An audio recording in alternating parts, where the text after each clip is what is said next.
эки нерсени өзгөчө маани бер. Ата эненин батасы, элдин батасы. Билесизби? Сиз канчалык аракет кылбаңыз, эч качан эч нерсеге жетпейсиз. Качан ата энени кордосоңуз, тескери дубасын, кара дубасын алсаңыз. Бүгүн сырттан келген дубалар эч нерсе эмес, бирок ата эненин наразы болгону сизге жетиштүү. Неге жетиштүү? Кор болуп, жер менен жексен болуп өлүп кетишиңизге жетиштүү. Ошондуктан эң биринчи маани бере турган маселе ата эненин батасы, дубасы, ак батасын алыңыз, дубасын алыңыз, каргышын эмес. Элдин батасына маани бербей койду бүгүн адамдар. 18 жашар шаардык бала менен айылдык баланы салыштырсаңыз, тоо менен жердей разницасы бар да. Неге десеңиз, шаарда көп балдар орус ташып, эгоист болуп, жеке өзүмө деген системада чоңоюп атат. Айылдагы 18 жашар бала элиме күйсөм экен, той ташка, маракеге, бирдекелерге барып аралашып кызмат кылып, ошо элин камын ойлоп, ошондой деңгээлде чоңоюп атат. Салыштыруу маселесинде аралык айырма өтө чоң.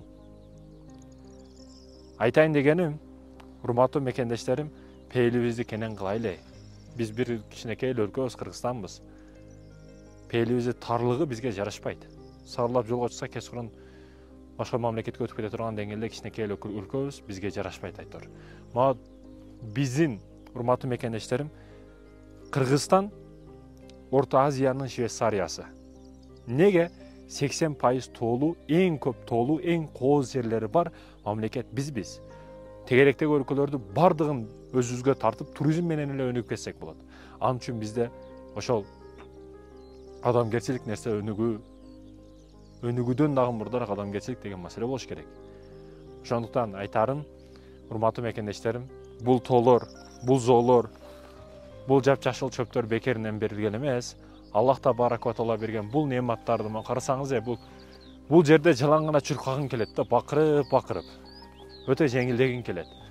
Мындай жерлерде Аллахым өзүңө шүгүр, алхамдулилля, я Аллах, өзүңө шүгүр, чексиз шүгүр дештен башка эч кандай аргабыз жок да, урматтуу мекендешим. Мына карасаңыз, бул гүлдөр, бул тоолор, бул жоолор Аллахыма чексиз шүгүрлөр болсун. Кыргызстанга жаратканыга, Кыргызстандай жерде мени ушундай бейиш өлкөдө колу гүл адамдардын чөйрөсүндө жаратып койгонуңа чексиз шүгүр.